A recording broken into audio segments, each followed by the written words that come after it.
पैमाइश के हिसाब से 55 गाड़ी होनी चाहिए और गाड़ी है 6 से 7, उनमें लेबर नहीं, कैसे हो पाएगा। अब पब्लिक को लगता है कि पार्षद नहीं कर रहे, तो हम तो डंके की चोट में मीडिया में बोलना चाहते हैं, आप जाके आरटीआई लगाओ, आप जाके कंप्लेन लगाओ, डीसी ऑफिस के वहां धरना दो और गाड़ियों का पता करो कौन सी गाड़ी कितने चल रही है, वही है। तो भेदभाव हो रहा है। 1-1 करोड़ तो उनको फंड दे दिया अपने क्षेत्र के लिए और जितने भी कांग्रेस और हम झाड़ू वाले उनको 25-25 लाख रुपए दिया। भेदभाव हो रहा है। इसमें भेदभाव में क्या दिक्कत हो रही है, एरिया का नुकसान हो रहा है।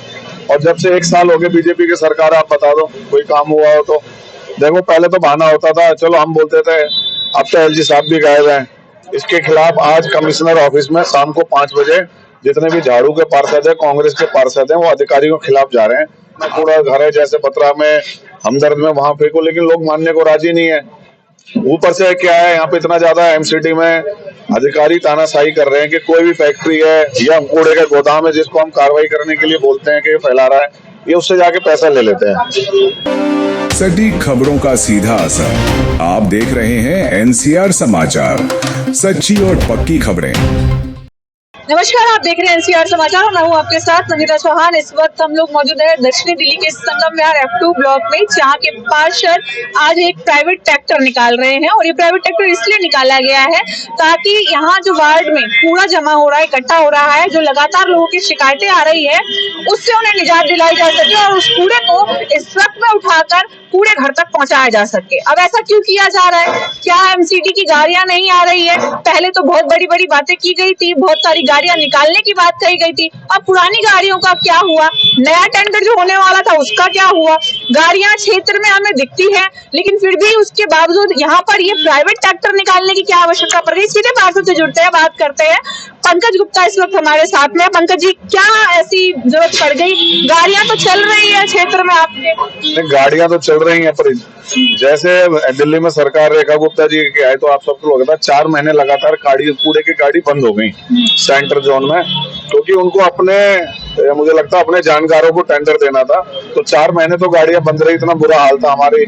उसके बाद गाड़ियां आई तो पैमाइश के हिसाब से होनी चाहिए 30 से 40 गाड़ियां, अब दे रहे हैं 6 से 7 गाड़ियां। और उसमें किसी में लेबर नहीं होती, इन पे हेल्पर नहीं होता, कोई सुनवाई नहीं है। अभी यहाँ कांग्रेस के एक पार्षद है रिगवा खान, पिछले 4 दिन से वो लगातार डीसी ऑफिस के वहां धरने में बैठी हैं कि कोई भी अधिकारी किसी की सुनता नहीं है। अभी सीएम रेखा गुप्ता जी ने आदेश करा कि हर पार्षदों को 1-1 करोड़ रुपए मिलेंगे, लेकिन बाद में उन्होंने ये कर दिया कि हमारी जितने भी कांग्रेस और बीजेपी झाड़ू के पार्षद थे उनकी फाइल वहीं पड़ी हुई है और जितने भी बीजेपी के पार्षद हैं उनको 1-1 करोड़ रुपए दे दिया। भेदभाव हो रहा है क्या? बिल्कुल भेदभाव हो रहा है। 1-1 करोड़ तो उनको फंड दे दिया अपने क्षेत्र के लिए और जितने भी कांग्रेस और हम झाड़ू वाले उनको 25-25 लाख रुपए दिया। इतना बड़ा क्षेत्र है, 25 लाख रुपए में क्या होगा? देना तो सबको बड़ा, पार्षद तो सारे बराबर है। अब इतनी बुरी हालत है, रतिया मार्ग में आप चले जाओ, जगह जगह पॉइंट बन गए हैं, गाड़ियां पूरी है नहीं, बहुत दिक्कत हो रही है जनता को भी। और जनता के कुछ लोग जागरूक भी कर रहे हैं कि अपना कूड़ा घर है जैसे बतरा में, हमदर्द में, वहां फेंको, लेकिन लोग मानने को राजी नहीं है। ऊपर से क्या है, यहाँ पे इतना ज्यादा एमसीडी में अधिकारी तानाशाही कर रहे हैं कि कोई भी फैक्ट्री है या कूड़े का गोदाम है जिसको हम कार्रवाई करने के लिए बोलते हैं कि फैला रहा है, ये उससे जाके पैसा ले लेते हैं और बाद में वहां कोई कार्रवाई नहीं करते। इसके खिलाफ आज कमिश्नर ऑफिस में शाम को 5 बजे जितने भी झाड़ू के पार्षद है, कांग्रेस के पार्षद हैं, वो अधिकारियों के खिलाफ जा रहे हैं। आप कोई भी शिकायत दे दो, वहां से जाके पैसे ले आते हैं। बदनामी किसकी होती है? पार्षद की होती है। तो कंटिन्यू बीजेपी के राज में टोटल तानाशाही चल रही है, भ्रष्टाचार चल रहा है। मुख्यमंत्री का तो कहना है कि आम आदमी पार्टी वाले यानी विपक्षी पार्षद जो है वो हमारे पास आते ही नहीं है। नहीं, हम तो जाना चाहते हैं। नहीं, क्यों नहीं हो? कमिश्नर साहब को लेटर दिया जाता है फंड के लिए। ये सीएम ने ये ऑर्डर कि सारे पार्षदों के 1-1 करोड़ दो, अपने अपने एस्टीमेट दे दो। हमने कमिश्नर साहब के वहाँ अपना एस्टीमेट दे दिया, एक मुख्यमंत्री जी के वहाँ भिजवा दिया। हमसे कोई बात ही नहीं करता, कोई सुनने को राजी नहीं। उनके पैसे भी आ गए 1-1 करोड़ रुपए। आप लोगों ने विजिट किया क्या मुख्यमंत्री जी का ऑफिस? नहीं, हमें टाइम नहीं मिला। आपको टाइम नहीं मिला, हमें टाइम नहीं देते। यहाँ की स्थानीय सांसद है, मैं तो उनसे भी बोलना चाहूंगा फेसबुक के माध्यम से, अगर वो टाइम दे तो मैं उनसे भी मिलना चाहूंगा एरिया के लिए। लेकिन भेदभाव हो रहा है। इसमें भेदभाव में क्या दिक्कत हो रही है, एरिया का नुकसान हो रहा है। और जब से 1 साल हो गए बीजेपी की सरकार, आप बता दो कोई काम हुआ हो तो। देखो पहले तो बहाना होता था, चलो हम बोलते थे, अब तो एलजी साहब भी गायब हैं। सीएम भी इनका एमसीडी में ये भी और सांसद भी केंद्र में, चारों तरफ यही है, पैसे को कमी तो है नहीं, तो जितनी पैमाइश के हिसाब से उतनी गाड़ियां देनी चाहिए।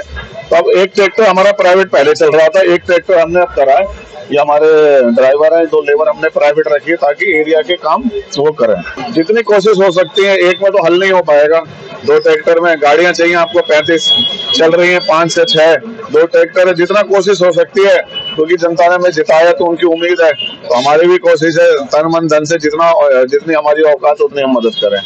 आप एक कूड़ा घर बनवा रहे थे जी जी जी, वहाँ एक्चुअली कूड़ा घर 60% बन गया, फिर मेट्रो का पिलर की वजह से थोड़े दिन काम रुक गया, अब पॉल्यूशन का लगा हुआ है, फरवरी का डेडलाइन है, फरवरी तक वो कंप्लीट हो जाएगा। 1 करोड़ के ऊपर से हमने फंड लगाया था सांसद निधि से। आप सोचो संगम विहार से लेके गुप्ता कॉलोनी तक पैमाइश के हिसाब से 55 गाड़ी होनी चाहिए, और गाड़ी है 6 से 7, उनमें लेबर नहीं, कैसे हो पाएगा, मतलब ही नहीं है। अब पब्लिक को लगता है कि पार्षद नहीं कर रहे, तो हम तो डंके की चोट में मीडिया में बोलना चाहते हैं, आप जाके RTI लगाओ, आप जाके कंप्लेन लगाओ, DC ऑफिस के वहां धरना दो, और गाड़ियों का पता करो कौन सी गाड़ी कितने चल रही है, वही है। पहले क्या होता था, गाड़ियां होती थी, उनका बिल होता था, वो सैनिटरी इंस्पेक्टर करता था, जो हमारे साफ सफाई वाले होते हैं, अगर वो नहीं आते तो हम उसके एब्सेंट लगाते थे। अब डायरेक्ट उन्होंने वो सिस्टम खत्म करके डायरेक्ट अधिकारियों ने अपने हाथ में ले लिया। अब गाड़ियां आए, हेल्पर आए ना आए, बिल वो पास करेंगे, हमारे हाथ काट देंगे। भाजपा के आने से बाकी पार्षदों को, बाकी के विधायकों को ज्यादा दिक्कत हो रही है। मुझे भाजपा के विधायक तो मजे ले रहे होंगे पूरी दिल्ली में, अब उनको उनसे पूछो, हमारे तो जैसा चल रहा है, लेकिन काम हमारा बेहतर चल रहा है, पहले से ऐसा कोई दिक्कत नहीं है, हमारा तो दिक्कत नहीं है। हम अपना प्राइवेट, हमारे लोग प्राइवेट लगे हुए काम कर रहे हैं जितना हो सकता है। क्षेत्र की जनता खुद भी कूड़ा फैलाते हुए नजर आती है, आए दिन मैं भी आती जाती रहती हूँ, मैं भी देखती हूँ रोड पर वो खुद ही कूड़ा फेंकते रहते हैं, उनसे कोई अपील आपकी तरफ से? हमारी लोगों से यही अपील है कि रतिया मार्ग में जगह जगह आप गंदी गंदी बोरियां होटलों का खाना फेंक देते हैं, उससे ज्यादा 50 कदम पे बत्रा रोड का कूड़ा घर है, एक शूटिंग रेंज में है। आप जब यहाँ फेंकते हो तो 10 कदम वहां पे आगे जाके कूड़ा फेंक दो, आप अपने बच्चों को और हमारे लोगों को बीमार कर रहे हो। इसलिए मैं यही अपील करना चाहता हूँ, जो भी पकड़ा गया उसको जुर्माना देंगे, लेकिन यही है कि लोग अपने आप सुधरेंगे, जब भी बात बन पाएगी, कोई किसी को सुधार नहीं पाता।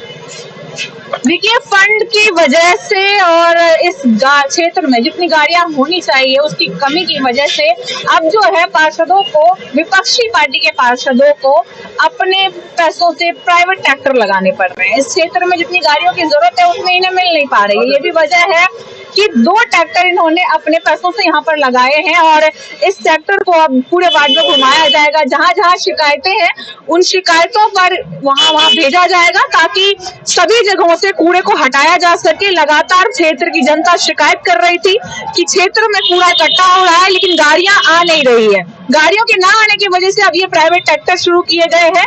ये फंड से नहीं किया गया है, यहाँ के जो पार्षद उन्होंने अपने पैसों से इसका शुभारंभ किया है, ये ट्रैक्टर लगाया है ताकि क्षेत्र में जितनी भी गंदगी है उसको खत्म की जा सके, वहां से हटाया जा सके।